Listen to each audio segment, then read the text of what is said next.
Hello, alam niyo naman na napakatagal ko na talagang hindi nakakatikim nitong isa sa favorite ko, di ba? Yung sinasabi nga nilang exotic food. So, ano nga ba ito, di ba? At ayan, excited na akong ipakita sa inyo. Siyempre, nagisa na tayo ng bawang sibuyas at ayan, nakita niyo ba?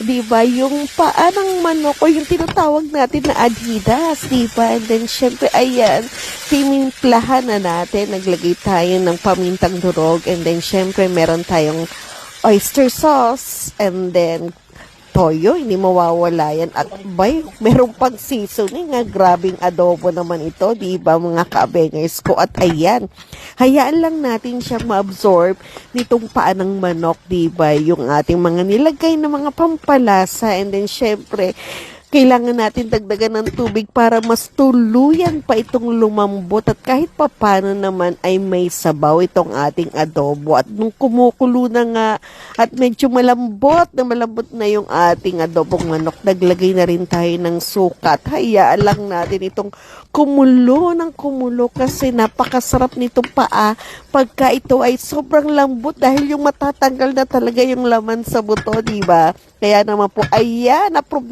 na sa lola nyo. Napakasarap talaga nitong adobong manok.